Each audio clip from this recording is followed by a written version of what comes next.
Hello, everyone. I'm Jim Garrison, and I want to welcome you to day 25 of Humanity Rising. Every day since we commenced on the 22nd of May, between 5 o'clock and 7 o'clock p.m. Central European Time, we've been providing a 2-hour global commons for people literally all over the world to come together to discuss their experiences of the pandemic, to take counsel together on how we can enhance our strategic effectiveness so that people of goodwill can come together in such a way that we can actually make a difference in the shape of the post-pandemic world.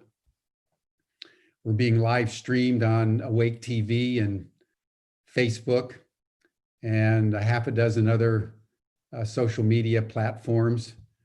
So we're going out to 10 to 15,000 people a day. And we are reaching an extraordinary nerve, I would say, in the global consciousness around people who urgently want to make a difference in the world to come. Scientists and diplomats and commentators the world over are saying that the pandemic provides an extraordinary opportunity, an unprecedented opportunity for the world to come together. It's the first time in all of recorded history when virtually everybody in the world has experienced the same thing at the same time. So we're all in the same conversation. At the same level, we're also being told that runaway climate change and a range of other global crises are spinning out of control, and that there's a diminishing time frame within which we can really turn these indicators around and create a world that is more sustainable and more abundant and more resilient, more healthy, and more in alignment with natural systems. So this is a critically important conversation. The purpose of Humanity Rising is to bring people together around strategic effectiveness. And that's what we're in the middle of right now. We call it strategies for change. And over the last 5 days, we've been grappling with how do we think about, how do we effectuate enhanced strategic effectiveness? And this was brought into really sharp relief at the funeral of George Floyd in Houston 3 days ago, when his family members spoke in various ways about what would happen if all the thousands of groups across the United States and around the world would actually come together. That would make a difference. But for the most part, they haven't. And again today in Atlanta, a 27-year-old Black man was shot in the back by 2 white police officers. So we come together in a crisis. We identify what needs to be changed, and nothing changes. And we're running out of time. Scientists say we have about 10 years. And if we don't much more effectively come together in radical collaboration as a movement, as progressives, dedicated to a better world, we may well lose it. That's the reality on planet Earth on June 15th, 2020. So as we commence the program today, let us hold these large strategic questions about the fate of the earth. We're going to focus on communities. And I'd like to turn it over now to Peter Mary, who has really been the convener of all our 10 sessions on strategies for change. And he will now commence the program. Thank you, Peter. Thank you, Jim. And welcome back to Strategies for Change. Yesterday we had such a heartfelt and soulful discussion around personal resilience, went really deep personally. And today I'm expecting slightly different energy, having seen some of the email exchanges between these participants in advance, the connections they've had. Very dynamic group, very engaged in the theme of today, which is how do we work with our communities to create the highest level of positive impact in the shortest possible time frame. What's the role of communities in this great transition and accelerating us towards the kind of future that we want? We have a Nordic flavor to our group today with Bjarni Snæbjórn Jónsson from Iceland, Bente Milton from Denmark, and Aart Bos from the Netherlands, and then Tim Clarke from the north of England. So a Nordic perspective today. And the way it'll work is each person gets about 12 minutes. And then after that, we will go into a dialogue with this real focus on communities and the role of communities in making a positive impact. So I'll say a little bit about each speaker. First, you can find more information on the UbiVerse. The recording will, of course, be there. We'll save the chat and put it in the library of the Humanity Rising group on the UbiVerse as well. So keep the conversation going there. You can find the other people there. You can find resources. You can find over 800 organizations committed to making a positive change, and find what you need to be able to help you make the difference you're trying to make out there in the UbiVerse. So we're going to kick off with the most northern of our Nordic perspectives, Bjarni up in Iceland, as a social entrepreneur interested in large-scale change is your what you say you're committed to, and done some very interesting work around community assemblies in Iceland, and we were really excited to hear about those examples, potentially as inspiration to others about how to engage at the community level to really make this change happen. So very excited to hear your story, Bjarni. Welcome to Humanity Rising.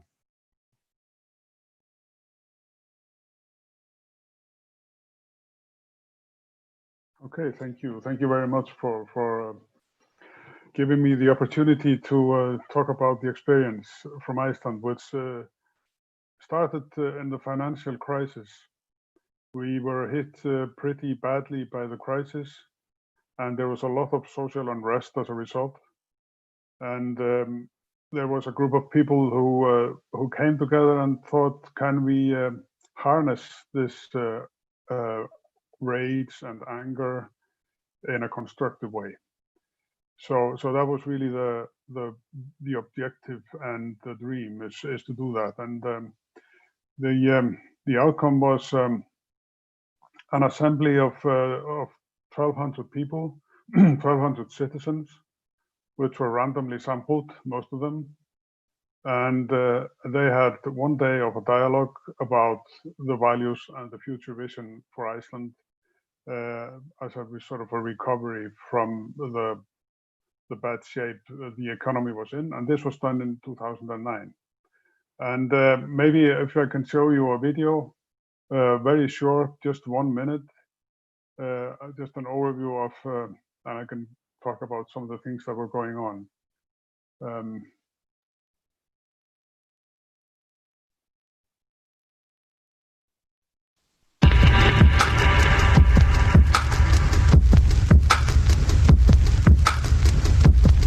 So there was a lot of preparation, of course, and this was about 500 people who were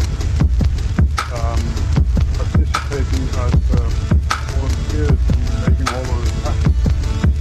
find people in the sort of until that were organizing it. As you can see, people met early. They were there before the meeting started. There was an excitement in the air. And the balloons are the numbers for the table, so that everyone could see that. And you see on the tables there are themes that are there in the dialogue. There were themes that were assembled at the tables, and the red dots on the notes are that people were voting for what they found the most important. So it was a dialogue exchanging ideas and viewpoints from everyone, and then working through it in such a way that you could make sense of what was being said. And it was a very sort of values-based discussion. We had people from all over. We had people from all social classes or fields and all ages.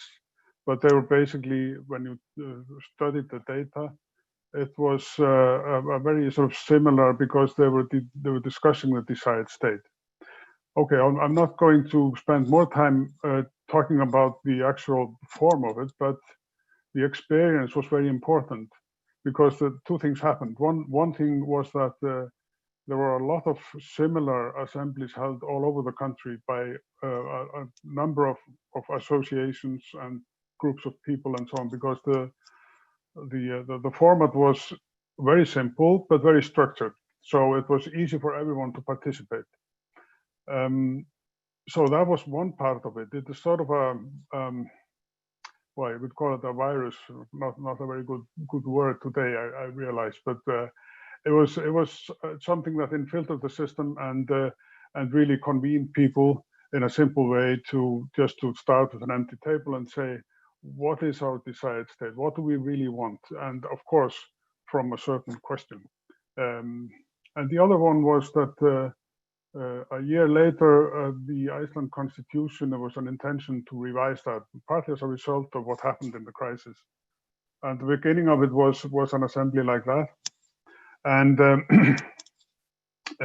conducted the same way, randomly sampled 1,000 people, and subsequently, which was new to the process, was that there was a deliberation council, if you wish, or deliberation group of 25 people, which are publicly elected, which had the task of transforming the sort of the dialogue points from the big assembly to more concrete aspects of how we want to build the society. And it took them only 4 months to come to an anonymous conclusion on it, which was a very short time. But I think that was partly as a result that they were all true to the big assembly, to sort of the broad guidelines given by the big assembly, and they really wanted to get this as well, the sort of the details of it as well as possible. Unfortunately, this was a sort of a council which was elected, but unfortunately, and maybe to be expected, which is that the parliament did then not have a stamina to follow it through. So, but the whole process left something, left marks that are still being felt. So, although the change wasn't, and that is also where I come to the experience part, the expectations behind a gathering like this, especially when you have a large scale, is that something you will stand up with a grand scheme or grand plan which will be executed, but that's not how it works. It works like you're with a broad sort of description of desired state in certain themes which correspond to the basic human values, and that is something that then needs to be worked on and executed on, which is a process by itself. So we found out that the change element in this was the sort of, if you wish, the activating of imaginary cells, like Bruce Lipton, Bruce Lipton, is that activating the constructive thought of how to do things differently, And then, of course, what we have learned since then is how can you combine group of people, especially in smaller communities, who gather around common goals, and which is what binds them together. And that is in what we are sort of experimenting with now, 4 communities which are relating to the World Sustainability Goals, and transforming them into their own goals for a better area, because they're all in the same area, but there are 4 communities there. And what do we have in common? What are we working on, each and every one? And then making it transparent so that you can see the change, because that's something that also, I think, there's a lot of change going on all the time. We just don't see it. And because we don't see it, we feel there is no change. So that's part of it also, to look at what is happening in the different places. How does that correspond to our common goals and common values? And how are we all moving in a direction that is a direction for the common good? That's the coming, hopefully, because COVID-19 has postponed that a little bit, but we are hoping that we can commence that in the fall, and see how we can work it in a transparent way, so that we have a system where everyone has access to see what are the goals, how can I participate, and how are we moving, not only together, but making everything as a large movement. So this is, I can say a lot about the experiments and the experience, but I think the bottom line is that doing it in a community, starting with a desired state, starting with combining people and what they really want, because we can always you can always agree what we don't want, but it's more difficult when it comes to the question, what do we really want? From what to what is the basic question, and we have to be able to answer both. So doing that, and then creating the energy to move is very important, and that comes from sort of a mutual meaning making, where people really discover that you're not alone. You know, there are other people thinking about exactly the same things as you are. So that was in a broad sense, the big experience factor. And when we had asked the participants, they all agreed that this was really the big discovery they made, that how really simple it is when you come together in the right setting, thinking about values-based, how simple it is to come to an agreement what we really want. So this is my story. I think how much time do I have left? Well, you've actually got 2 minutes if you want, Bjarni, but if you're done, you're done. That's fine. Yeah, I think this is fine. I'm not opening up for new. It may take me more time. So I think I've said everything. Well, Bjarni, somebody asked the question, Catherine asked the question in the chat, actually, which might be, if you've got a minute or two. She says, what are the methods you use to show the change? The method is that of course, you have to have a transparent digital system so that everyone can follow what are the intentions, in the different places, and then what is being done about it, and which makes it visible by everyone having access to it. It means that all of this has to be transparent. All of this has to be accessible by people, so that they see and everything has to be linked, so that we have basic, because we have 6 or 7 basic themes for well-being that are mostly coming out of dialogues like this. And by being able to see it digitally, just like logging into something and just see how are things going, both on the total scale, and then drilling down to individual, you start to see at least the change in this sense. So that's the way we do it. Great, thank you.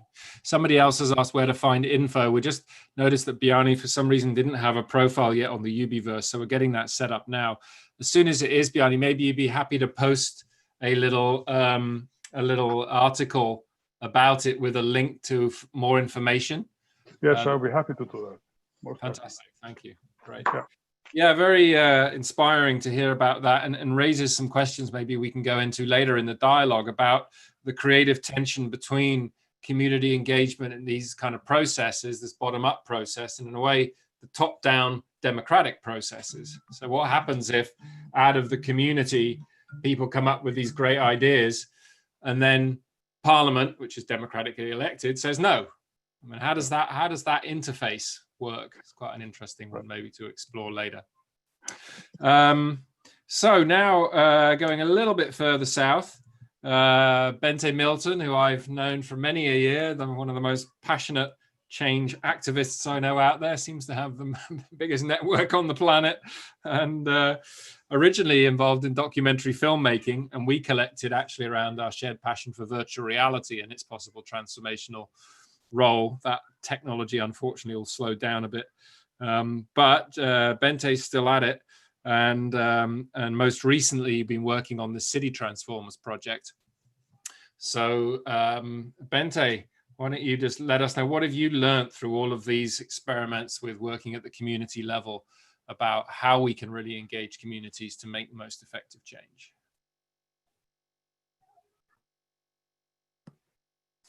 So there's sound, right? It works, the sound? Yep, sound works. Oh, good. That's a relief. Well, thank you, Peter, for this introduction, and thank you for inviting me into this wonderful forum or on this wonderful journey. I totally admire what you guys have been able to set up in the midst of the global crisis, and how you continue to have these meetings every day for 2 hours. And Jim is still standing there or still sitting there every day. I think it's an amazing initiative, and I can see how it's building up, how you're pulling in more and more people day by day. So I really want to express my gratitude for that. And I won't go so much into my filmmaking, although, and I'm glad you mentioned that, Peter, that the recent years I've been more and more into immersive media, and how you can actually invite the audience to become co-creators of the story that you're trying to communicate. And I think there's a great potential for me. And my sort of starting point, it's storytelling. I believe that we need to be effective storytellers, and that there is a need for a new story somehow that can inspire people all over the planet. And that's the reason why last year we founded, I became co-founder of an initiative called City Transformers. And it's an initiative that has focus on empowering urban citizens to transform their cities. And the reason why we have focus on cities is because there's a huge transformational potential lies in the cities, because most of us are living in cities or moving into cities. It's now more than half of the population on the planet, and the numbers of urban citizens are growing steadily. And we have a special focus on supporting the next generation with the skills and tools they need to become co-creators of a future that works for all of us. So that's sort of briefly about City Transformers. The way we have organized ourselves, it's a non-profit association based north of Copenhagen. And we have a collaboration with Copenhagen City's Department for Sustainable Development, a wonderful department in Copenhagen City with focus on how to educate people and supporting them to get the skills they need to work actively for the implementation of the global goals. And through this collaboration with Copenhagen City, we have access to a network of cities called the C40 Cities Network. And it's, I think it's now more than 95 of the world's mega cities. And they have all made a shared commitment to fight climate change and to try and collaborate and share information and to really speed up the implementation of the global goals, and especially with focus on number 11, the goal that says we have to transform our cities and urban communities, and goal number 13 about climate change. So it's kind of a powerful starting point. So the question is, it's wonderful that we have this consensus with 195 heads of state who agreed on a beautiful vision, but how can we turn this vision into reality? How can we have implement what kind of strategy is needed to implement this in the short time we have available? And we were talking a little bit about our theory of change, and at City Transformers we are very inspired by nature. So our theory of change is inspired by metamorphosis, how in nature the caterpillar turns into a butterfly.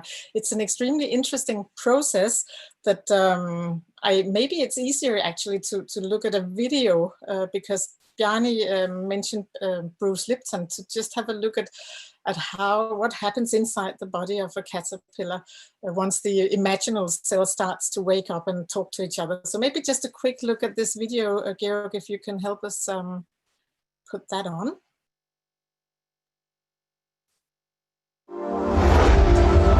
The wonderful part about nature being fractal is that we can use patterns in nature to understand other patterns that exist, because patterns repeat themselves. So now if you want to look at a pattern that's playing itself out on this planet right now that will give us insight about what is going on. So I say, look inside a caterpillar that's growing. And a caterpillar represents, let's say, 7 billion cells living under the same skin. Each cell is a citizen. And guess what? They're like people like us. They're working every day. Cells in the digestive system are taking the food and breaking it down and making products out of it. Some cells are the motility cells. Those are the cells that move the caterpillar around. The structures of like our highways with trucks and vehicles carrying materials all over the place, something like that. Cells of the immune system are taking their job of protecting the system. Respiration system is making sure fresh oxygen is being delivered. So all the cells have jobs. The caterpillar's growing. If you were in there and a reporter, you look around and go, yeah, the economy is going great guns. It's growing every day. Everybody's working, full employment. This is the kind of thing we love to see. How much are we growing every day? Some percent every day. And then the caterpillar reaches a certain stage of growth. And at that stage of growth, it just stops eating. It can't take in anymore at this point. It's reaching a maximum size. Then if you're a cell inside that community, imagine what would happen. That you're on the job and all of a sudden there's less food coming in and you're a digestive cell and you say, well, man, the work is slowing down here. The factory is slowing down. Then all of a sudden it gets to such a low level that many cells get laid off of the job. Now their cell's not working. Why? There's not enough food coming in to keep them all working. And as the food shuts down, then the other jobs are affected, because if there's no food, then there's no energy, and all the systems start laying off cells, and pretty soon there's massive chaos under the skin of a caterpillar. Why? The systems stop growing, the cells are out of work, nothing is evolving, and the thing is falling apart. If you were a cell in that caterpillar body at that time, you would look around and say, oh my God, our world is coming to an end. And yet, in the midst of those billions of cells, in among them are other cells genetically identical to them, no different. But they think differently. They respond to the signals differently. These cells have the interesting name called Imaginal Cells. And these Imaginal Cells come up with new visions. And what happens is, in the midst of all this chaos, when all the other cells are running around thinking the end of the world is coming, the new Imaginal Cells are laying out new ideas, new visions, a new plan, a new scheme, a new way of life. And around these ideas, the cells reorganize, and they start to create new massive organizations to create something much more fabulous than the previous system. A system that is much more sustainable, a system with a higher level of evolution. And that system they're constructing called the butterfly. So there's a transition from an old world of caterpillar with an old belief system and an old way of life that was no longer sustainable. And therefore, you have two choices in this world right now. You can retain your caterpillar status and go, oh my God, the sky is falling, and be in fear. Or you can say, the caterpillar is going, I want to build the butterfly.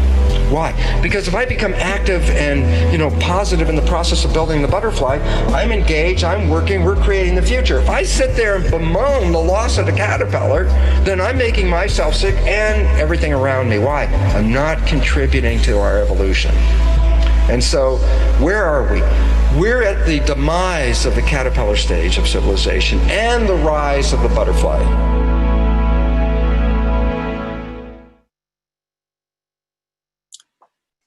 Yeah, well, so that's kind of our theory of change at City Transformers. It's also reflected in the logo that Ubiquiti's team very kindly helped us design, which is a colorful butterfly spreading its wings. And I think that we are at this stage right now. It's becoming very obvious. And what we would love to do is to support the communication between these imaginal cells. I think that all the people who are part of the UbiVerse, part of the Humanity Rising initiative are all imaginal cells. And you are actually helping the process by connecting them with like-minded cells, and we can start this conversation that we have started now, and it's running for 25 days now.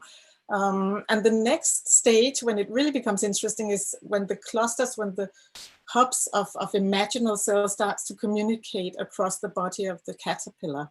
And this is what we envision that we'll be able to do through connecting hubs of imaginal people in the cities, and then connecting them through the collaboration with the cities, because it's more effective to connect cities. It's easier to bypass the heavy structures of the nation states and to have people communicating directly across borders in the context of the city network. And then through the ideas that are generated there, through a shared vision of a beautiful future that can be hard for us to imagine now, as we're still on the caterpillar stage, but that we actually will be able to fly. And then in that sort of uplifting manner, we can start to build the wings of the new civilization. So we hope to be in 100 cities, having hubs there within the next year or so. We have started already trying to recruit some young frontrunners who will help us set up city hubs. And we're inviting everybody to join an event on UN's International Day of Peace, the 21st of September, so that we can get that bird on the wings, or this butterfly on the wings. So I guess that concludes my 12 minutes plus, right, Peter? Or do I have any time left? You got 2 minutes, Bente. You're all kind of well on track today. Yeah. It's because I speak quicker than I always speak quickly, but I find it hard to stop sometimes.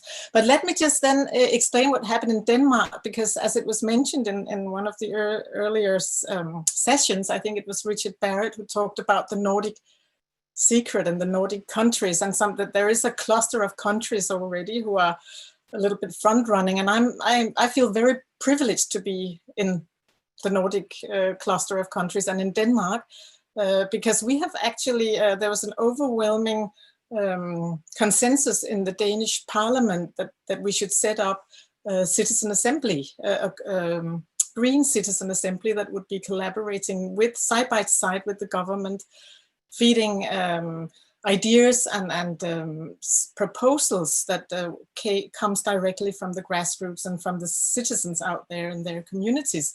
And what we envision, or the plan, the strategy that we're working on right now, is to reach out to 98 municipalities across Denmark to collaborate with a new initiative called 2030 Schools, which is a network of schools that are committed to promoting or supporting implementation of the SDGs, not only sort of by teaching the students about it. It's much more experience-based learning, and you go out there, you start to create change in your own local community. So the schools become kind of local hubs where the students can invite stakeholders, business leaders and politicians and other stakeholders from the local community to co-create solutions that then can be implemented locally. And if it takes government decisions, they feed into the national citizen assembly that then will make sure that it gets on the agenda of the government. So this is already in its making in Denmark, and I think the prototype could scale and go global very quickly if we manage to set up local hubs in 100 cities. So that's what we're aiming at. Great, very exciting. Thank you, Bente. Always thinking at scale. Hey, there's been a few requests for the link to the caterpillar video. Would you mind creating a post in the UbiVerse and then you can just, there's a space where you can put the YouTube link in, and then people will be able to see the video. That'd be great. Sure. Thank you. I'll do that. Great. So moving on to Tim Clarke, who I've only got to know recently, but has been a very dedicated environmental campaigner his own life, is officially retired now. But if I look at the list of things he's doing as part of his retirement, that hardly means he's inactive. He's living in my favorite place of the world, which is just the Lake District in Yorkshire Dales in the north of England.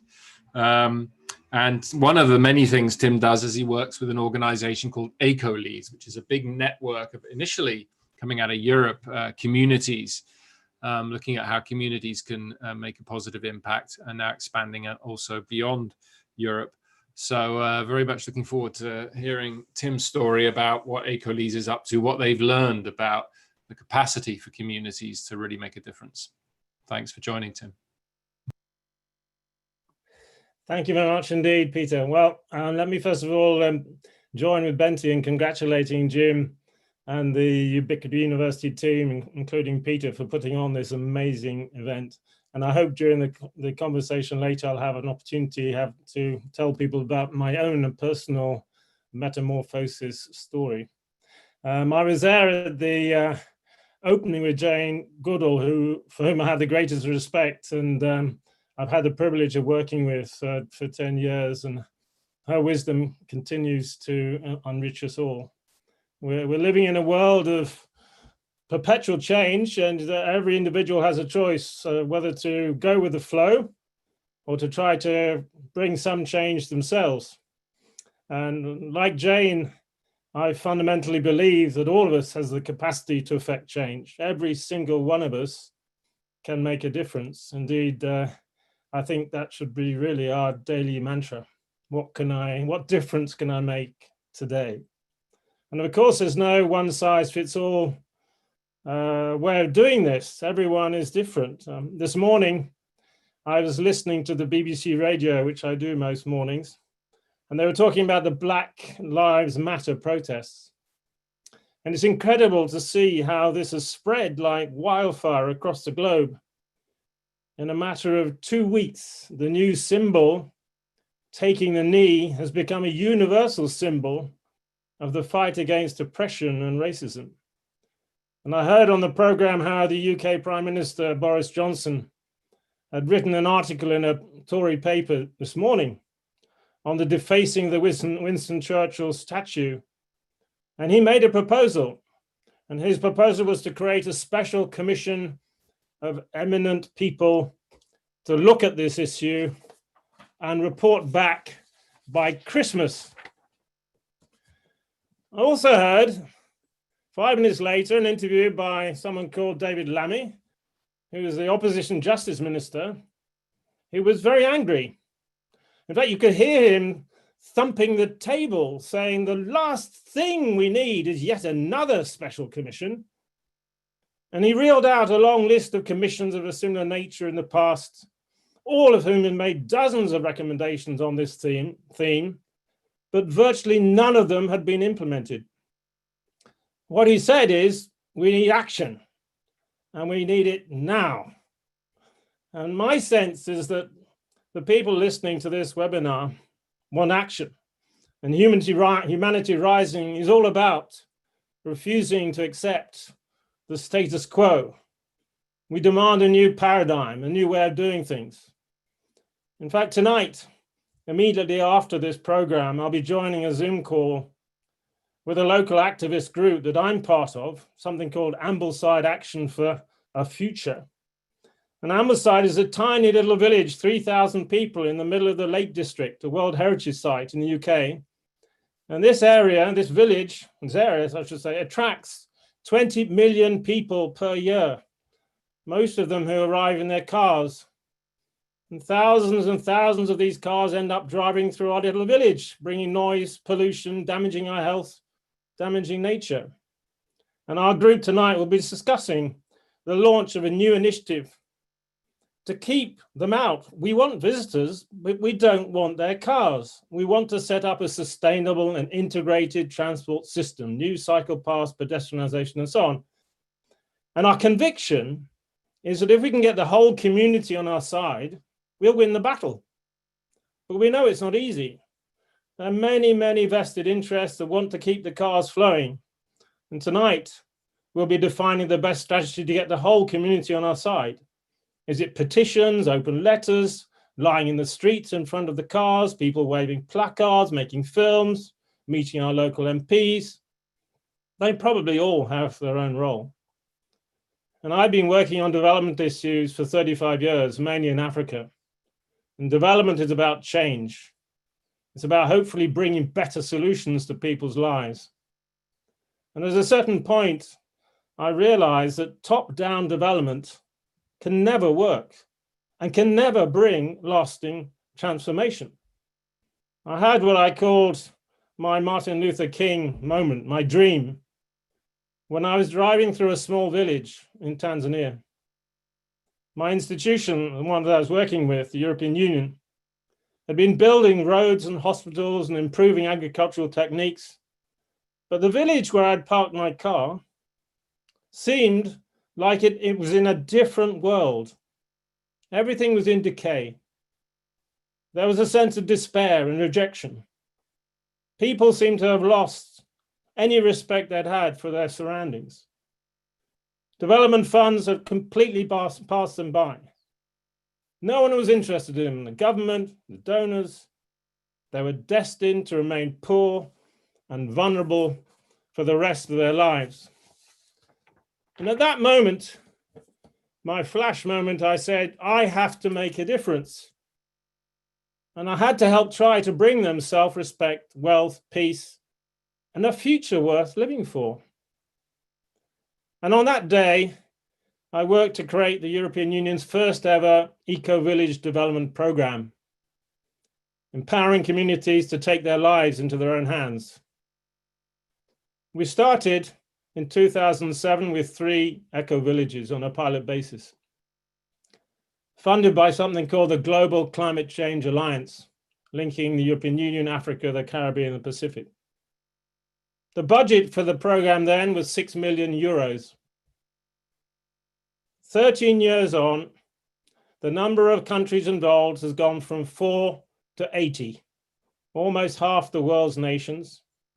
And the sum of money being mobilized to support such communities has increased to 740 million euro, 100 times increase in the funding for such communities. So now, 10 years on, I'm retired, but I'm still working very hard as a volunteer to support organizations such as ECOLISE and Gaia Education and the Global Eco Village Network, who are developing and running cutting-edge programs to promote a different way of living, which respects the environment and holistic living. Perhaps one factor which has made this work particularly urgent and fulfilling for me was the arrival about 18 months ago of my first grandson, Finn. I have Zoom calls with him every day. I'm completely desperate to make sure that the world I and others will leave him will be a world worth living in, with wild spaces, nature, clean air, and communities who live in harmony with their surroundings.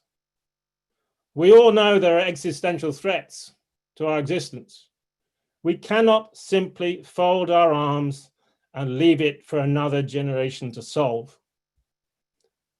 I'm also working with an organization whom I'm representing today, ECOLISE, the European Network for Community-Led Initiatives on Climate Change and Sustainability. We have 41 member community organizations from across Europe, some such as Gaia, GEN, and the Permaculture Association, obviously are working also at a global level. We established a European Day of Sustainable Communities, where all our groups team up with others and celebrate the work of communities. We also team up with NGO networks such as CAN, the Climate Action Network, at the UN climate conferences to try to ensure the community voice is heard and listened to. And one idea that we have that we want to celebrate internationally is the idea of a UN Day for Sustainable Communities. You wouldn't believe it, But the UN has agreed a whole range of special UN days. There's a UN Day for tuna on the 2nd of May. There's a UN Day for coconuts on the 2nd of September. There's a UN Day for sparrows on March the 2nd. There's a UN Day for pulses, vegetables, on February the 2nd.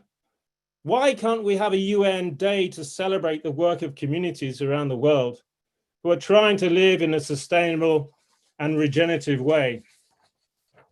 I'm hoping that Humanity Rising organizers can give space to ECOLISE to organize a special session later on devoted to communities. They have an extraordinary rich experience to offer and are currently working on the launch of a new program, Communities for Future, which will be launched on the 19th of September this year on the European Day for Sustainable Communities. It's centered around 4 main domains of action: inspire, enable, advocate, and learn. And I'll just read out the theory of change, which is used to define the program. Our theory of change for this is inspired by the increasing evidence that top-down approaches alone cannot achieve sustained behavior change. As new approaches arise through bottom-up experimentation, effective sharing of learning and inspiration is critical to support replication, evolution, scaling up, and ultimately enabling us to reach a tipping point where the emerging culture becomes the new normal. And maybe one of the outputs from Humanity Rising could be a resolution or a declaration to present to the UN Assembly in New York on its 75th anniversary to create such a day. I started my presentation by referring to 2 options presented this morning on the BBC radio program to address the major challenges posed by the Black Lives Matter. One was to create a commission of eminent people to study the issues of racial inequality and report back to the government by Christmas. The other was to take action now to implement the many, many recommendations that have already been articulated by previous commissions of this nature. You'll not be surprised to know which side I stand on. My elder brother was a minister in Tony Blair's government. And in 2014, he wrote a book called The Too Difficult Box. And we all know that at the time of elections, all politicians of all parties in all parts of the globe make electoral promises. Most of these promises are never kept. They're too difficult to implement. They're thrown into the too difficult box to be left to rot until they emerge 4 or 5 years later dressed in different clothes. They were dreamt up to implement a range of changes in a number of areas: education, welfare, healthcare, pensions, nuclear disarmament, energy, climate change. The list is endless. But most of them end up being discarded. Too impractical, too costly, not the right moment, too many vested interests to overcome, not enough time. They're dumped. I really hope that this extraordinary flowering of expertise, knowledge, and experience from these different talks daily can feed into a change process that will be truly lasting and set solutions to today's challenges. Let me conclude with a few things that I think are important to relate to what I used to do, my daily working overseas life in Africa. I had a habit of sending out an African proverb every day. It had 2 purposes. One, to remind them of their importance of respecting local cultures and traditions. And the second, to open up their minds and to take them away from their day-to-day concerns to allow their minds to fly. I've always loved proverbs, and I'll conclude with 3 of them. One is by my inspirational icon, Nelson Mandela, which I think is particularly relevant to this webinar. Nothing is impossible. It always seems impossible until it's done. The second, in relation to the deep conviction that everyone can really make a difference. If you think you are too small to make a difference, you haven't spent the night with a mosquito. And finally, a quote from another of my iconic heroes, which was referred to at an ECOLISE General Assembly by Zoom in February this year by Fritz Schumacher. Perhaps we cannot raise the winds, but each of us can put up the sail so that when the wind comes, we can catch it. Let's work together to put up the sails that can bring peace and prosperity to everyone on the planet. Let's take this unique moment whilst in COVID-19 knockdown to think out of the box, to think the unthinkable, and to do the undoable. Thank you very much for listening.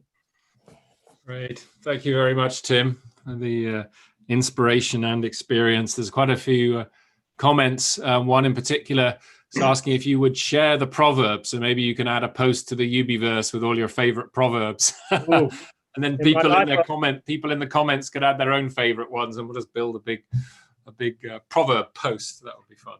I produced 2,000 of them in my lifetime, so that was quite a long job. Well, you could do a proverb a day on the UbiVerse. That would be fun. I'm doing a proverb of the day at the moment for my local community. Oh, there you go. Cool. Thank you. Okay, next, Mr. Aart Bos, who known for a while, originally, in kind of business land, and then suddenly Aart had changed job and was working for this organization called MasterPeace, and we reconnected then. And now for many years, I believe, Aart has helped the organization grow to the point where they're now in 40 different countries, supporting young people in communities across the world to really transform their communities through various different creative activities that I'm sure Aart will tell us more about, but having a great impact on a lot of young people's lives and the communities they live in. And he's got another big idea up his sleeve, which I know he's going to share with us as well. So big it covers everyone on the planet, right, Aart? So absolutely. Thanks for volunteering to join us, and looking forward to hearing your story. Thank you, Peter. You always inspired me to make the next mile, and thank you for that. And I really deeply feel that the Humanity Rising and what we're all up to has a fair chance of success, and what successes we can discuss. I think in all my life, I was discussing with myself, what is my mission in life? And I think one day I found the bottom line. I like to add and not to extract, to contribute, not to extract. And per decade, that the how and the what differed. And it was cool that Tim said that he was a grandfather. And I think my bottom line is that I'm a proud father. I do have the two most beautiful daughters in the world and the most beautiful grandson in the world. He is now 2, which is in line with my deep knowing, my vision that there are 7 billion talents, not 7 billion issues. And I liked what Tim said. It needs you and me to act on that one. And of course, in the COVID wake-up call, this is a unique opportunity to take action. It puts a spotlight exactly on what is the gap, what is the underlying diseases on the local level, in a systemic level. And as you said, 8 years ago, I joined MasterPeace. MasterPeace was founded in 2010, and I joined the end of 12. And I'm at the bottom of the pyramid, so I truly believe in local ownership.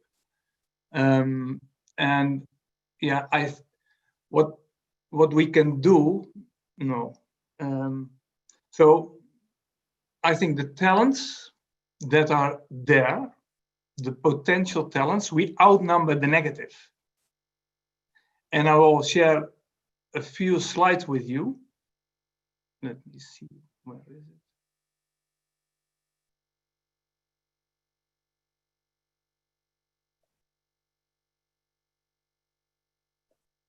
I'm waiting for the shares.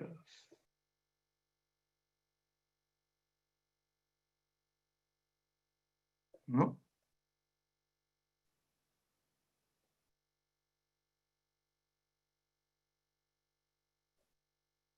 Can you help me, George? Yeah, I think you just have to go back to your PowerPoint app. You just see your browser right now. Just if you have, well, I know where your bar is on your computer with your different applications.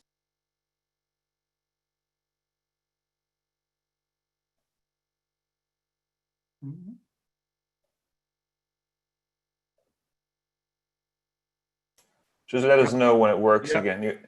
Excellent. Just had it. So let me share you a few blunt facts that are there, and when you see them in a row. Today, we do have 1 billion people in the slums without any perspective or with less perspective. And what are they doing with social distancing? What is their perspective? So this is 1 on 8 are less privileged. 1 on 5, they are adults, they can't even read. And although it is becoming better and improving, still 1 on 5 can't read. There's a huge gap between the have and the have-nots, the can and the cannots. And I realized, I read the paper, so now 1.6 billion working in the informal market. And in an informal market, no work, no pay, no insurance, no pay, no food. So there's hunger. So this puts a lot of pressure on our society. And a complete different dimension is that altogether, we buy and sell yearly $1,700 billion on weaponry for so-called defense. And I heard a webinar and the professor said a very good analysis. Why not use, let's say, 20-30% of this $1,700 billion for human defense, for healthcare, for education, for livelihood and creating perspectives. So on the other end, the positive aspect, and in line with the 7 billion talents and not 7 billion issues, we will start a campaign and we are 7 billion strong. And it's so difficult when you live in the slums to believe really, as I think it was Tim who said, sometimes you feel alone. I know when we co-create, we can outnumber the negatives, but then we have to listen and we have to go there and we have to work in the communities. And there are huge communities with big talents. When we realize there are 1.8 billion of the globe is the youngsters. 90% live in developing countries. The average age in Africa and India, that is the youngsters. And I remember that Peter Ndungu of MasterPeace in Kenya said one day, because one speaker said, the youth has the future. And he absolutely disagreed. But he meant, my future is now. When we listen to them and when we learn from them, I think one of my biggest learnings being part of MasterPeace is the resilience. So there is, let's say, half of the population knows what it is to be resilient. I must admit, I'm now 61. I'm learning from them. And the youngsters, they can be the architect of their own future.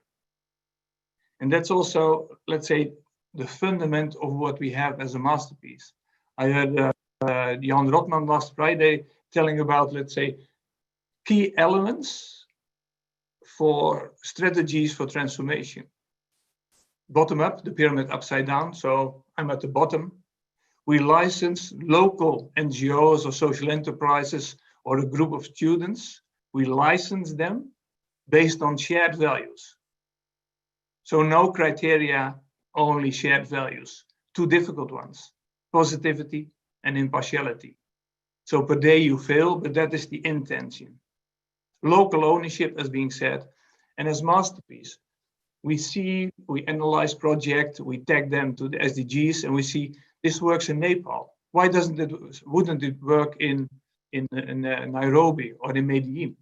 So we can easily scale up, or they can easily scale up. What we do as MasterPeace core team, we support them, sharing knowledge, sharing best practices. And as I see the big opportunity for all of us via Humanity Rising and the UbiVerse platform, we can scale and co-create. We had a call this week with Tim and Bente, and it was cool that also we had the Caterpillar. This is, I will only briefly explain this one. This is about creating awareness, the desire to be part of the chain, establishing knowledge and sustain. Especially creating awareness and desire to be part of the change. We often forget how difficult it is when you live in the slums and your role model is one with a big car and drugs, etc. So you have to be aware that it's difficult, but you have the talent and you can stand up. And it takes blood, sweat, and tears often to be part of that change because you leave your peer group. So we work I think for 80% on creating awareness and desire to be part of the change. I will give you 3 examples. ACT is mentioned before. ACT is the doing, but also ACT stands for artist create together. And even you and me, we are an artist that creates his, her own future. This is a picture of Medellin amidst the drugs cartels. And our team, we do have 4 teams in Colombia. They use theater, dance for self-esteem, to inspire, to heal, to reconcile. And remember that our youth workers on primary schools, they were in the same school as the drugs influencers.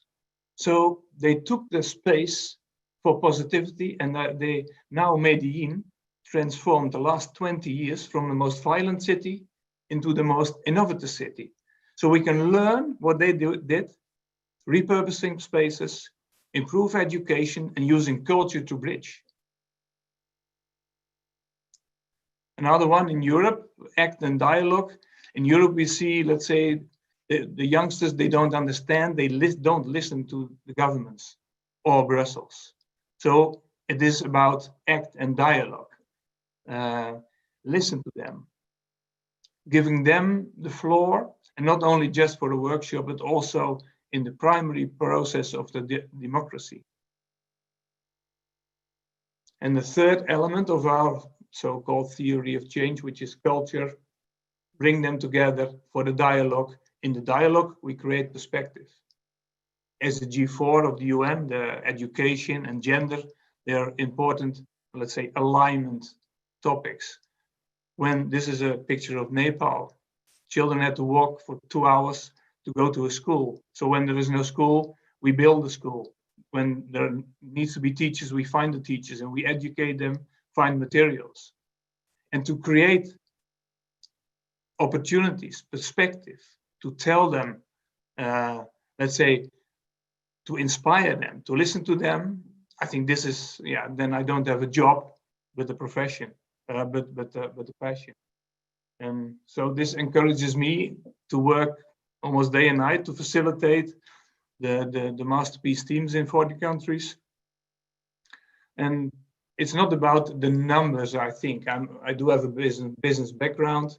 I know the relevancies of KPIs, etc., but also the downsides. When I look in the eyes of Dor and Luisa in Colombia, or Peter and Sharon in Kenya, or Mehdi in Morocco, or Armin in Germany and Bosnia, and this is Santosh and Poonam in Nepal, then I know they want to be the change. They feel empowered. They have the capacity, the passion to be the change. And so maybe my last call to action to everyone who listens. This is the African Youth Leadership Summit in Morocco. We were there, and there were youngsters from 20 African countries, and they are so talented. They know what it is to be resilient. And our idea, and I discussed it this week with Bente, maybe we can campaign together 7 billion strong hashtag, that everyone in his activity hashtags this 7 billion strong to show the world that we are strong with a positive intention. And we want to give a birthday gift to the United Nations and on the 21st of September, the International Day of Peace. So I hope many will join, because together we are strong. together we outnumber the negative, and together we can do the transformation. So I think this is a brief history of everything. Oh, you're everything, Aart, and it covers a lot of the world. Thank you so much. What an inspiring story and call to action as well as we go forward. So we move to the point now where we move over to the dialogue and really open it up to our panelists to build on what each other have said, really, and see if we can go deeper into this question of what have we learned and what are we learning about how our communities can be a powerful vehicle for a larger scale impact at speed as well. So I mean, I'll just start by opening it up really and seeing if anybody wants to build on something anybody else said or has any questions to them, and leave it to you to take that dialogue forward. Who'd like to kick us off? Well, maybe to continue a little. When I listen to the MasterPeace teams, they are licensed by us. They are local ownership. What they appreciate and helps them grow, because the communities have to grow and they are the change makers, is that we listen to them, we take them seriously, we connect them with others, and with others is like-minded. It is cool when you connect, let's say, Kailash from Pakistan to Sophie in Mexico. It is also encouraging them. They understand I'm not the only crazy guy in this area that wants positive change, because the others tell it won't work. So we have to positive storytelling and connecting, and then together we have so much knowledge on transformation models, on videos, on inspiring materials. Let's bring that together, maybe on the UbiVerse. I think that is what we discussed many times, Peter, so that everyone has access, and then let go. Yeah. I think absolutely, it's what the UbiVerse is there for. Yeah, absolutely. Yeah. And how do we? Oh yeah, Tim, you were going to jump in. Yeah. Go ahead. I wanted to give an example of two things from one of, if not the most inspiring woman I've ever come across. Someone called Bogelech Gebre, who lived in Ethiopia, and she was a campaigner against female genital mutilation. And she had suffered herself at the hands of someone with a knife between her legs when she was age of 12, and she almost bled to death. And she decided she'd try and do something about it in her own community in southern Ethiopia. And she set up a group called KMG. And the percentage after, she set up something called community conversations. So she started a dialogue with all members of the community, male, female, entire community. Within a period of 10 years, the incidence of female genital mutilation had gone from 100% to 1%. And I participated when I was living in Ethiopia in several events. It was just the most moving experience I've ever experienced, where she managed to have the young girls who'd remained uncut come together in something like a football crowd to celebrate themselves with their fellow girls, ululating their wholeness, their oneness. And this is all because of something called community conversations and how that message got through. And there's another event I went to with her in 2014. Sadly, she died last year. There's a group of people, outcasts in her own village, called the Fuga people. And she decided to reach out to them and engage with the community. They used to hide away. They smelt. They were in very bad condition. They were the lowest of the lows. But she gave them life. And I remember being a witness to this event where for the first time, these Fuga people were presented to the local community. And one of them stood up and said, "For the first time in my life, I feel I'm human." And this is all through community conversations. This was a fantastic technique for reaching out and making change happen in their own community. Thanks, I would Tim. like to. Just one sec, Bjarni.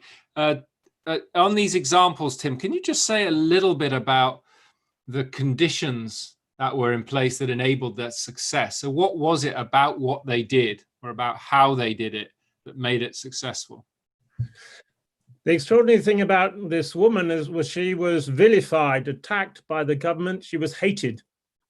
But because of her charisma and her charm, she able to win over people. So she fought basically against government institutions, and she created change through the force of her own personality and the fact she trusted people, she loved people, and she thought she can make a difference. So it was entirely through her own, just her vision and inspiration. And as I say, this the government hated her. They thought she was a rebel riser.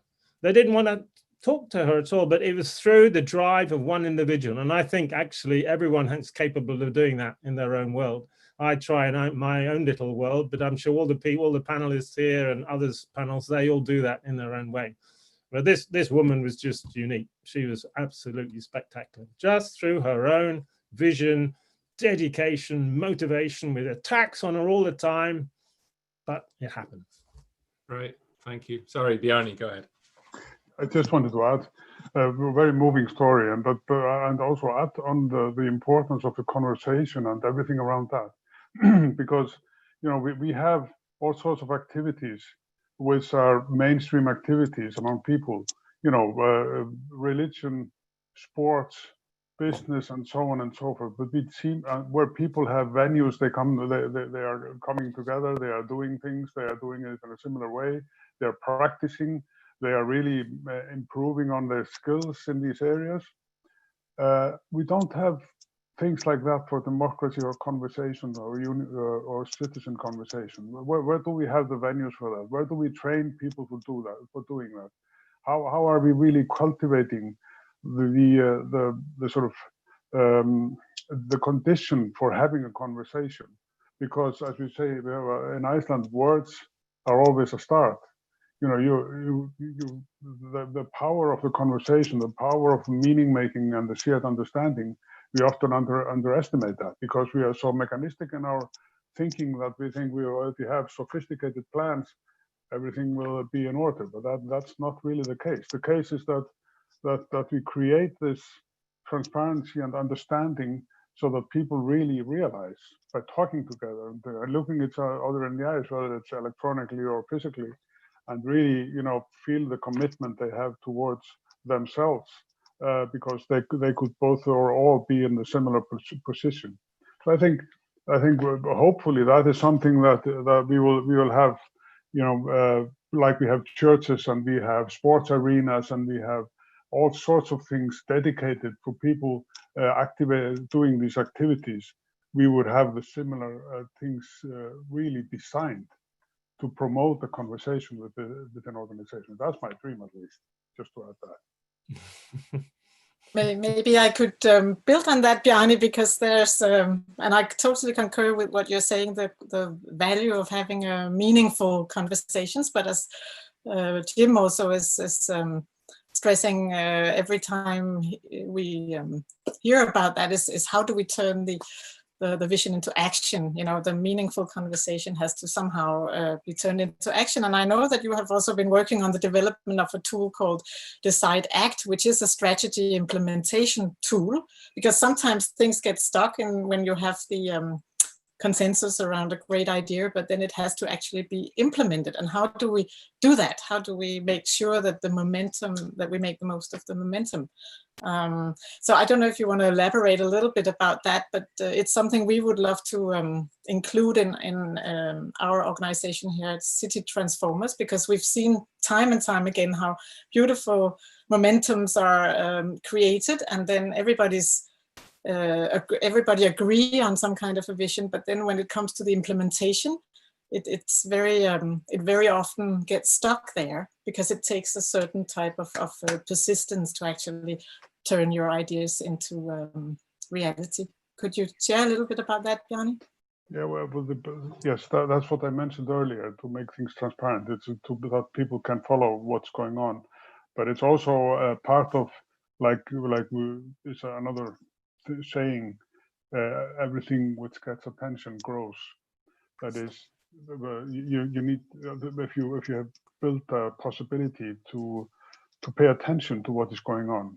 So everyone is paying attention. It really creates a lot of momentum, in my opinion, so that it creates a sort of a positive reinforcement. And that's that's something that the intention of that tool is just to use the technology to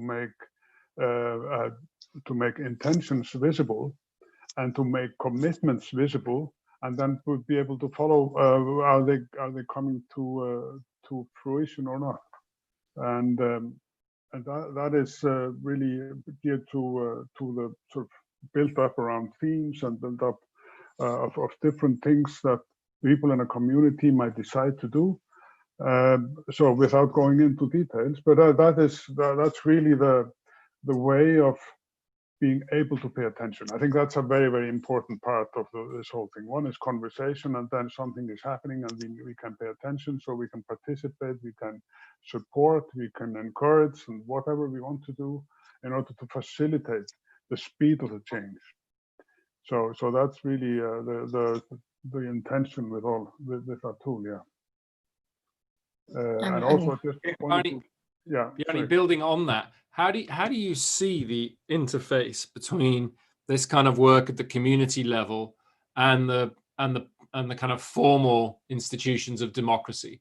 So should we just be ignoring the formal institutions and getting on and kind of building the parallel at community level, or should we be really trying to work out how we do engage those formal decision-making processes, or is it a both and? Because as you said, all this great work was done and then the parliament didn't adopt the proposals.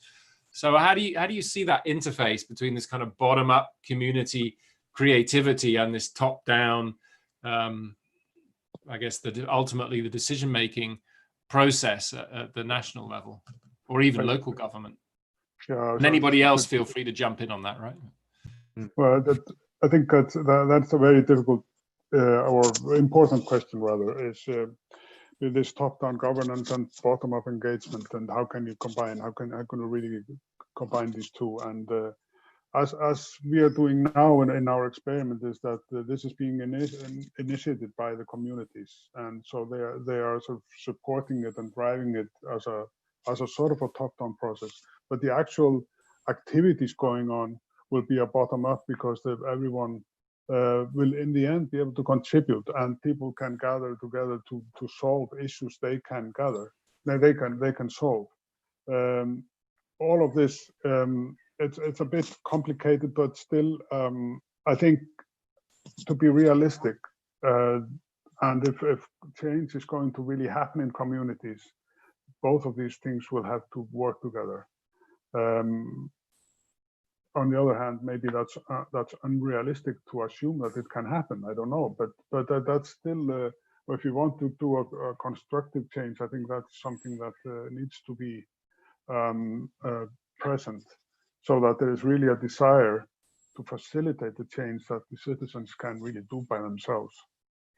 And there you come into the issue of control and losing control, and I think that's again comes to the thing of transparency and attention, that everyone is seeing the same thing and there is no hidden agendas lying around. But I know this also seems a bit sort of lofty, but still that's one piece of the puzzle that we need to solve, is to how can we really get this servant leadership or facilitation going. Aart, you were before. Go ahead, Aart. Yeah, I can. So this is, of course, the dilemma: top-down, bottom-up. What our strategy is to empower the youngsters, to make them stronger connect. That is one. In our transformation model and approach, we have the dialogue, and the dialogue is, of course, with the opposite, the other, and in the local community. So when we have a soccer tournament, for instance, in Malawi, in the first year, our team had to go to jail. And now there was the radio, etc. So it takes resilience to continue the soccer tournament. What was the soccer tournament? We trained the youngsters not on soccer, but on mental health, mental resilience, well-being, etc. And after the soccer tournament, we had a dialogue with the local mayor, with the local SMEs. So on the local level, people know each other. So we bring them together. So that is strengthening youngsters, involve all stakeholders in the community. And I think a gift is the sustainable development goals. We try to tag or to align, let's say, our 400 plus projects to certain SDGs. So because the governments and especially the companies, they committed to it. And we can discuss what is commitment, but there is an alignment. We can campaign on it. We can show it helps. And I think last week there was in one of the panels a discussion on consumer as citizen. To me, let's say I am one. I am a citizen and I also buy stuff. So when I'm positive on a company, maybe my hope is that, and I see companies transform. So youngsters empowerment, dialogue on a local level, SDGs, and aligning with companies. That is my, let's say, from the heart, 4 steps. Could I share some reflections on that? Because we had the pleasure of testing a new community voting platform that actually allows a much larger audience than the 1,200 people who were physically present in Iceland. It was such an inspiring setup there. But what if you can use the online technology we have available today, like in this session, maybe there's 10,000, 15,000 people following. And if you can enter a platform and actually post ideas and comments and then vote for the best ideas, and you would then be able to propose to the local stakeholders and decision makers something that's backed by a large majority of the community. That's how the Danish National Citizen Assembly works, and we also have a website where you can come up with a proposal as one person, but if it's backed by enough people, the politicians takes it seriously, because they need people to vote for them and they need to be elected at the next election, etc. So there is some kind of power that lies in the broad community engagement. And then there's the other thing around, you can't implement these things unless you get the local communities engaged in the implementation, because whatever needs to happen, it needs to happen on the ground level in order to be effective. So, so what if we could use all the technology we have, set up something that allows a lot of people to engage and voice their opinions and find out, okay, so what's the consensus around? And then that's presented to the stakeholders and politicians in the format of a dialogue again, so you can really discuss how do we implement this. And if the citizens, and especially the young people, take ownership, then they will also engage actively, and then you have the best chance to actually have things implemented in real reality. So I'm just saying that we're playing with some of these platforms now, and it's actually available today. And I think this Zoom setup also proves what we're able to do in terms of communicating to a large audience. And the next step, as Peter will know, is to what happens if we start to create simulations and virtual reality and actually start to build the future we would like to see become a reality, and invite business leaders, politicians, community, NGOs, everyone to actually move into the future and co-create it together, so that we can create a positive vision, because I think that's crucial. And just then I'll round up, but it's if something's fear-driven, if we have a big gloomy scenario and people get afraid, there are 3 typical reactions. They either freeze or try to escape, or they start to fight. And none of those 3 reactions are very useful when you need to start building something.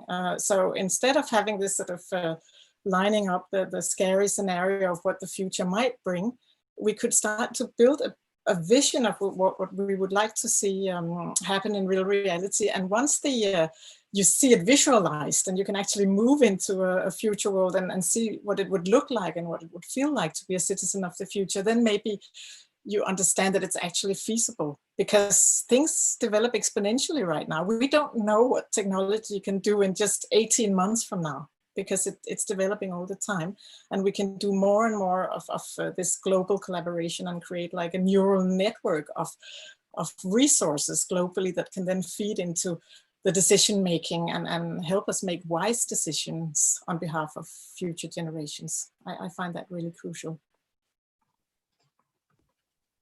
Beautiful. Bente, can I pick up on one issue, which was you mentioned fear, and other people have talked about the transformation process with caterpillars and butterflies.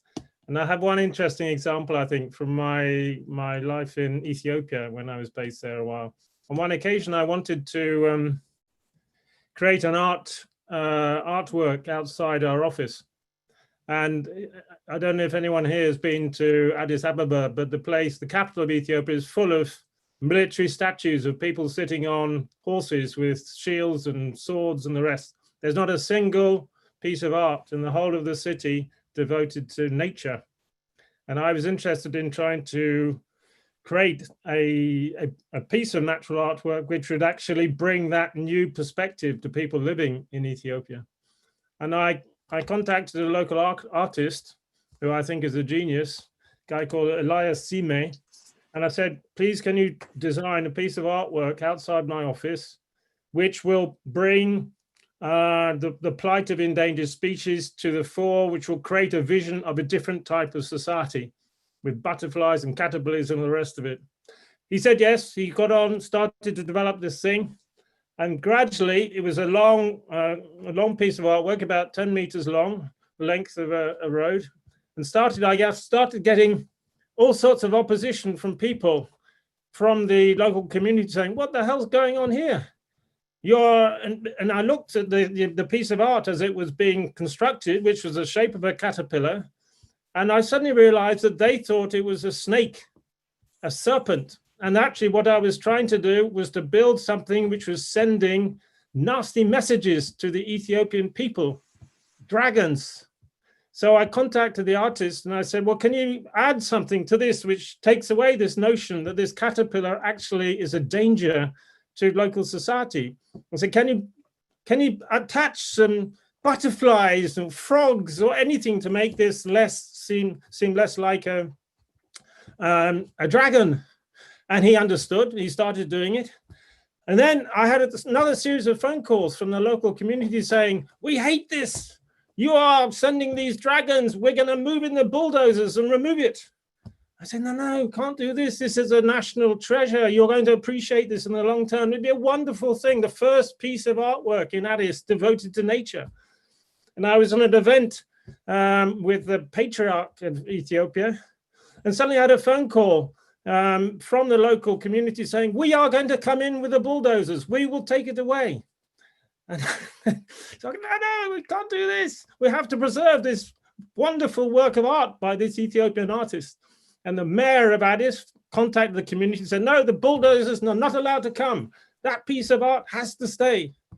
And we had an opening event. That advice was taken. We had an opening event with an official opening of this thing. And I decided at the time, but the idea was shared with the artist and they agreed that we should call this caterpillar / butterfly metamorphosis. And the word metamorphosis was symbolic for change in Ethiopian society. It was like moving from a dictatorship to a democracy. So actually the piece of art, which is still on the streets, 15 years on, hasn't been defaced by anyone, represents the transformation of society in Ethiopia towards a democratic society. And so that use of the butterfly image suddenly emerging as a new vision, a new spirit for Ethiopia is still there. And that, although there's a bit of a struggle getting it agreed in the end, everyone now loves it. And they especially come to that place to see this work of art. But the fear was there. Everyone thought because of cultural issues, it was a dragon sending nasty spirits against them. So I just wanted to raise that issue because I think caterpillars and metamorphosis have been part of the discussion today, and I think it's a really important image. And I was proud to be involved in trying to bring that change process in Ethiopia. You know what I'm going to ask you to do, Tim, don't you? Is to put a post up in the UbiVerse with a photo of this statue, because everyone's asking about it. So who'd like to jump in further on the Aart? Difficult for me to build on the statue but the metamorphose, yes, because of course I'm not impartial in the sense that I work day and night with the youngsters for positive change. But it's also what Tim said. What gets attention growth. That's what we learn from nature. I see a lot of positive activities, but those activities that are detached from, let's say, formal government standpoints. The media is mostly controlled by the government, but there is trillions of messages via social media that is way more powerful, but you don't see it on television or in the newspaper. So to emphasize the positive instead of, I absolutely understand what is wrong, but we cannot afford to be negative. We have to be, there is a must to approach it, and there is the opportunity. So when we emphasize this and when we co-create together, I think we can be stronger. And that's, and what I said in one of my slides, the resilience of Global South, and they are half of the population, and 80% of that population is younger than 25. And I know they were gonna get it. Their future is now. So let's also, we all know, and Bente, you're expert on it on storytelling. We have to give them the podium to share the stories and the ambition. Who can refuse?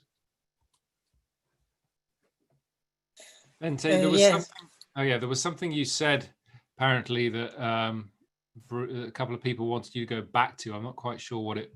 Bruno. I have the feeling that she touched something really important when we touch the community level, which is the capacity of us creating networks. Do you know what he might be referring to? He was wanting you to go more into that, something you just said. Well, it's back to our theory of change, because if you have the little imaginal cells, when they're isolated and alone, they're actually killed by the immune system of the caterpillar, right? So they gain strength from gathering in clusters and talking to each other in these happy little clusters, and that's what I would compare to our local communities. I live here in Gilleleje, a little north of Copenhagen, and we meet at the local library and at the school, and we know our neighbors. And the more you sort of interact and communicate with your neighbors, the more safe you feel in your community, and then you can start to implement things there. But then the sort of to connect with the other communities and learn to share what you learn and learn from what the others are sharing, that's very important, because there's no one size that fits everything, but you can learn from what other people learn from their process. We can pick that up if we share it freely and in a transparent way, as Bjarni also said. So it's not about sort of taking a patent and keeping our sort of, I have the new cure for COVID-19, I better keep it to myself so I can make a lot of money on it. But to have some kind of a platform where all of that is shared. And I think that's what Ubiquity, what you've started building now with the UbiVerse, a place where people, you could call it kind of a Facebook for change makers. And you can connect, you can share ideas and resources and start to co-create spontaneously with people that you meet who are like-minded change makers.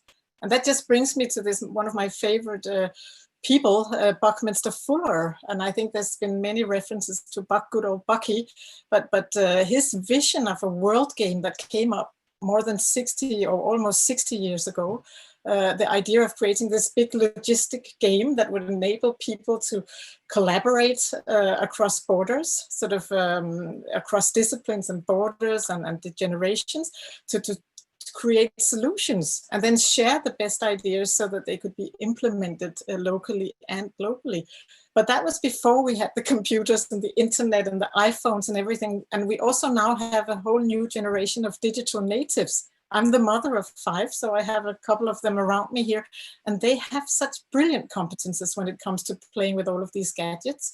But instead of playing World of Warcraft or whatever, if we could unleash the potential that lies in this generation and give them, invite them to play, but of course also support them with the mentorship they need and the wisdom from people who've been around for a long time, to create a powerful alliance between the adult change makers and the wise elders, and then these young kids who have grown up as digital natives.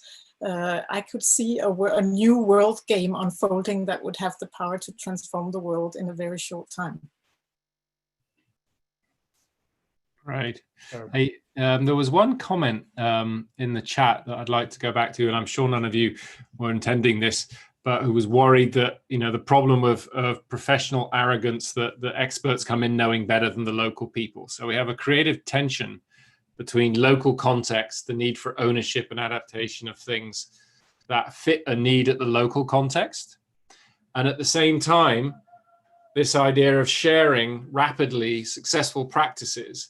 But yet we know that something that works in one place might not always work in the other place. So how do we deal with this creative tension between kind of blueprints in a positive way, or best practices, or, things that have been shown to work on the one hand, the sharing of those, and the need at the local level for people to actually have ownership of whatever it is they create and to be able to adapt it to their own contexts. So anyone on that, because, if we're talking about speed of change, then how do we deal with this tension between getting ideas shared and across, and at the same time, people coming up with their own, making them their own, adapting it? Do you see what I'm trying to get at? Yeah. Maybe. Yeah, this is what we are talking about in the core team almost every day, because we see brilliant ideas. And I think the only thing we can do is ask and to connect them. And then wait, because you want to, let's say, to scale them and to speed them up, etc. So this is, let's say, letting go. And when they find each other, and that can be Nairobi, Nepal. So don't, let's say, influence too much. We can highlight, and it's them to choose. So more to create a portfolio of best practices and then wait, although we think we have a brilliant idea. If I can add a little, I don't think there is such a thing as best practices when it comes to community evolution. I think it's the best practices is only on the premises of the community itself. And that can be very different from one place to another. We can have inspiration, and we can try to inspire people to look for solutions. But I think well, not the trick, but the thing is to create an environment where people themselves really discover new ways, and they have to discover it from the place they're at. It's very difficult, if we have never heard of something or seen something, then it's very difficult for us to take it in. Although it works perfectly, we would never be able to make it work. When I say we in some community. So I think it's very important that we think about the way, the environment, or let's say the methods that are really creating this or activating the imaginal cells, if you wish, so that they really can find the best solution given the place they are at each time. So because it's so different, and we've heard from Tim, for example, and from Aart, and more we have heard all the conditions people are living by, and it's quite impossible to try to transform, because that's just how the human works. I think they have to take it from where they are, and they have to meet people where they are. So I think that's very important. Find ways to empower people to really to find the way forward from where they are. Something just came to mind, Bjarni, because you're so right. It's really about sort of setting the table and then trusting the process somehow. And I would compare it to two different kinds of organizing a party. And I think it's called a Dutch treat party, isn't it, Peter? where you actually invite, instead, if you're having a big party with thousands of people, it's like, oh, how can I afford it? How can I, organize all of this? And I have to buy all the food and prepare, organize the entertainment, etc. But there's the Dutch street party, which is about saying, no, everybody brings a little bit to the table, whatever they have. It could be a little bit of food or drinks, and somebody bring the guitar and start singing, and everybody's contributing. But somebody has to organize the party. Somebody has to say there's a place and a date, and you just bring what you have to bring, and let's co-create something. And the best parties I've attended is that kind of parties. So if we compare that now with inviting to have a conversation, you also don't decide what the conversation around the table should be about, really. I mean, you should allow some freedom for people to discuss or talk about what they feel like talking about. So to set that kind of frame and to invite a global audience, not audience, but participants to actually participate, then something will evolve out of that. And I think we need to trust the process here. It's also, if we try to plan and design and control everything, it's an overwhelming task. But if we somehow set up the frame like Aart also says, and then let go, and then trust that the process is happening, as we can see in nature, again, learning from nature, how evolution is kind of built out of chaos, some new kind of order emerges. And I think we are seeing that happening. And the people are downloading the same change in the input signal or whatever, and we're all getting the same kind of ideas, and everybody wants to create the network of networks. And so there's a lot of readiness out there. I think we just need to somehow trust that people will find each other and collaborate if we give them the chance. And then just last, then I won't say more, but the young ones, again, if they have a campaign at the school like they had with my youngest son about not smoking, it's dangerous images on the cigarette packs, and it's all, you have to warn people this is really dangerous. But what really worked was to have the kids understanding the challenge of having their parents stopping the bad habits. So there's something powerful about the kids taking ownership and becoming engaged in something. Then you show up. If you're invited by your children's school or whatever, and something is happening where the kids are facilitating, then you attend. And for the kids, it means that they get an ownership and they become actively engaged, which is so crucial because it's all about their future. So I think that's a very clever concept in inviting the kids on board to facilitate the process. And they also have the advantage of understanding all of this technology much better than we do. And then, as Aart said, we have agreed already. Let's co-create something for 21st of September. The UN has made this a year of communication and conversations, and it's the 75th anniversary of the UN. So there's a wonderful sort of platform to stand on and to start something in the context of UN, but not run by the UN as such, but by all of the people who would like to join in and co-create something. So keep a note. We'll follow up in the UbiVerse with the plans we have around 21st of September. Or maybe Aart would like to share a little more about what we've been discussing the past days.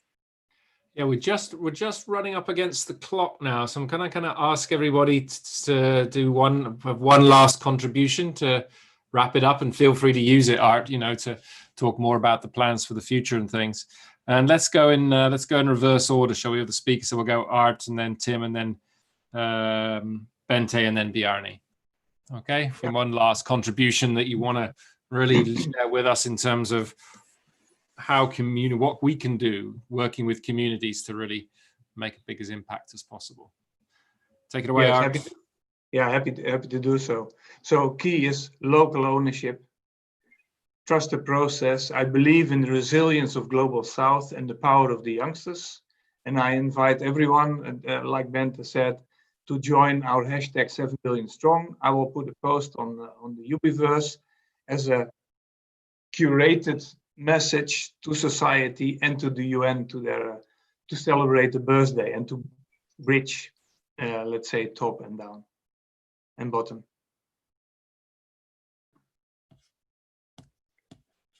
Great, thank you. Tim. Yeah, I would simply say to join with all the others. I think the idea of having some Major celebration on the 21st September is great. I would simply add that we have our European Sustainable Communities event on the 19th of September. We should, maybe we can have 2 hits. And we will be launching our Communities for Future program.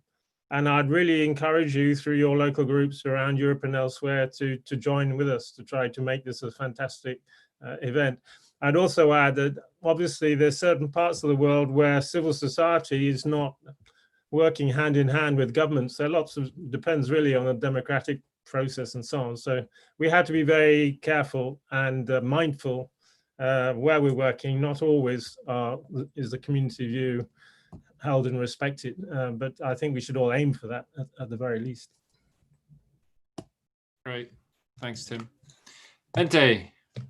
Yes, I just want to say that, again, on the 21st of September, we've teamed up, of course, with Ubiquity, but also with ISAC, which is the largest student-driven organization in the world. I think they are in more than 120 countries, inviting young students to join an event on Youth Island, which is in the strait between Denmark and Sweden. And it's only a short sailing trip from the UN city, which houses 11 UN agencies. So we could bring people together virtually and on site and deliver some kind of powerful message to the UN and potentially an invitation to join a conversation where they join the kids table, where it's the youngsters that are running and facilitating the conversations, and the world leaders that will join and communicate with them across generations. That's something I'd love to see for 2021, but one step at a time, right? I hope that we will get a lot of people to join this initiative, including everyone here in this panel. One step at a time, that's such a discipline. Bjarni, wrap us off.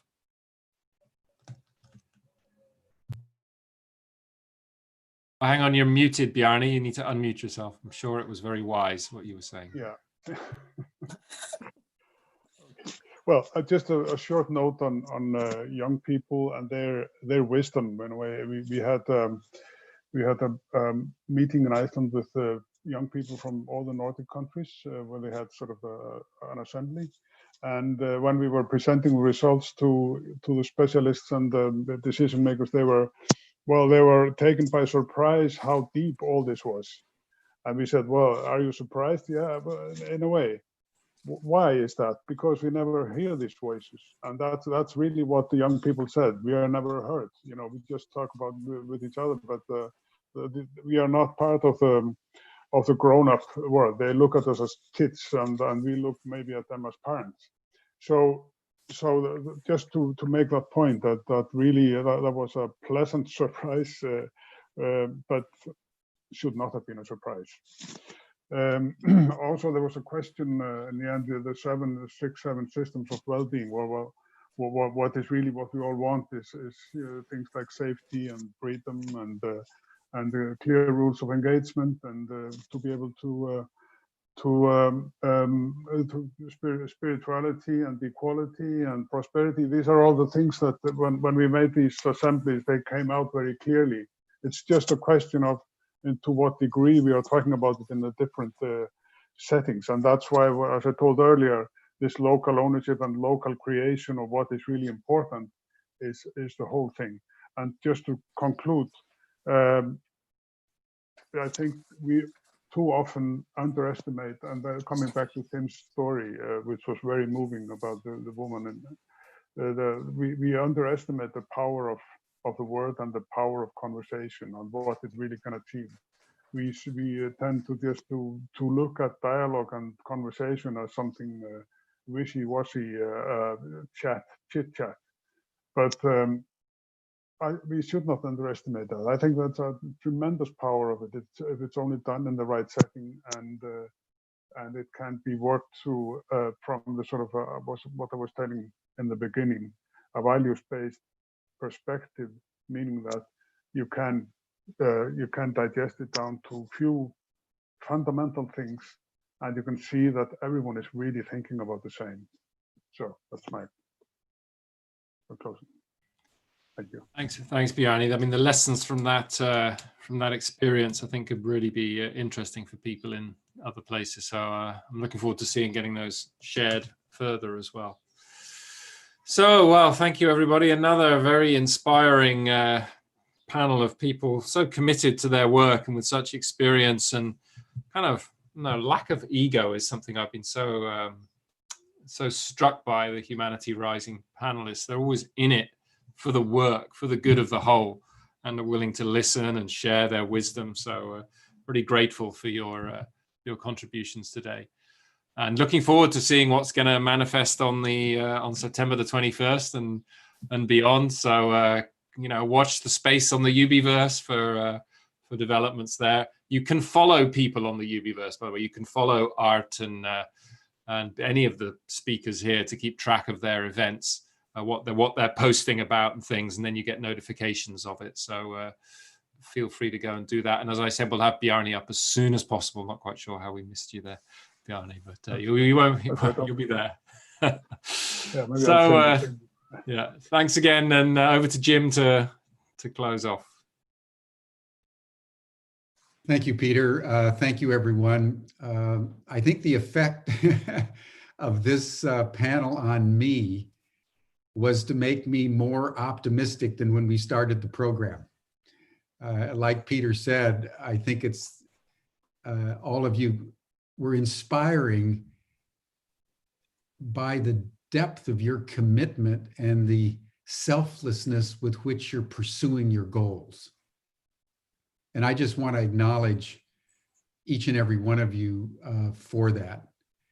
And to say that, as Tim pointed out right at the beginning, when Boris Johnson, very pompously says we're going to really deal with racism in the UK, we're going to convene a commission. And 6 months from now, we're going to get the recommendation of the commission. That is such a statement of his lack of commitment. There's no inspiration there, because there's been many commissions on racism in the UK and virtually every other country in the world that have been just left by the side of the road. And the response that action is necessary now is the correct posture and the measure, which all of you have demonstrated in spades today, of a person's real commitment or not. And I want to just close by underscoring what Peter was just saying about the event on the 21st. We're making Humanity Rising in some ways up as we go along. Our first impulse was just simply, we had to do something. The world is burning.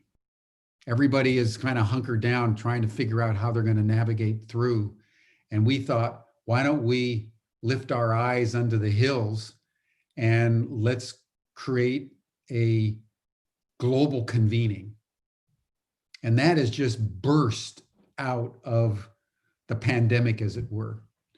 And we have now over 450 speakers, nearly 400 organizations that are partnering. And as we move through the pandemic day by day, our commitment is to convene daily sessions as the pandemic unfolds and to shape the calendar by the events of our partners. So starting, for example, on the 20th of June to the 28th of June, we're dedicating the theme of Humanity Rising to the 75th anniversary of the United Nations. And we're working in partnership with a massive global coalition called Unity Week. And so during Humanity Rising, between the 20th and the 28th of June, we will be choreographing as many of the Unity Week events that are happening globally around the 75th anniversary of the United Nations as we can. And so we can also do the same for Bente, for your event coming up, coordinate with our staff, with Matt Robertson, with Peter, with me. I just got a email today from the Global Eco Village Network. They're convening a number of workshops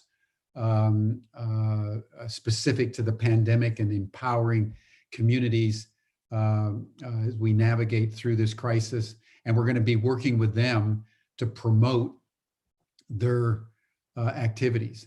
You know, as we said in the opening session on the 22nd of May, Humanity Rising is at 3 levels.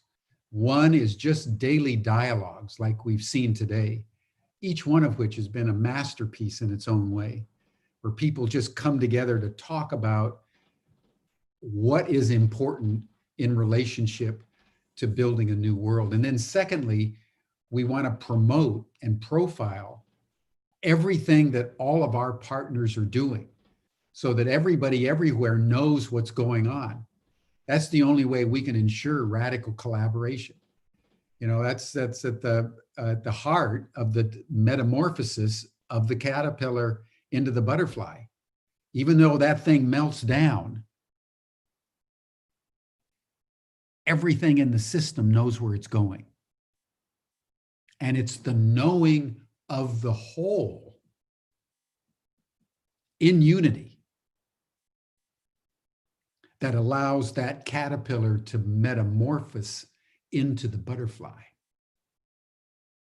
So our commitment in the spirit of the metamorphosis is to profile as much of what all of you are doing as we possibly can. So all of you, let us know. And we can, as we move into the future, begin to shapeshift as necessary. And then, of course, thirdly is strategic formulation. You know, the caterpillar doesn't get to be the butterfly without a knowing.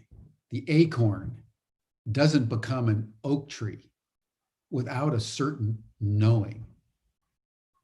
There's a teleology to it. There's a direction to it, because the organism knows the end before the beginning. And if somehow the progressive movement can hold those 3 aspects, dialoguing, sharing, promoting, radical collaboration, and then a strategic formation, so that we begin to fathom where we want the world to be by 2030. And we all start working together as collaboratively as we possibly can. That to us is the strategic formula for the kind of success that we all want to achieve. It's top down, it's bottom up, it's sideways into the middle, and the middle to the side. It's everybody together at the same time. So anyway, thank you, everyone. Love this panel. Tomorrow, we're going to move from communities, as we've discussed today, to the power of social movements and how they can help catalyze social change. See you tomorrow, 5 o'clock to 7 o'clock p.m. Central European time. Thank you. Bye, everyone.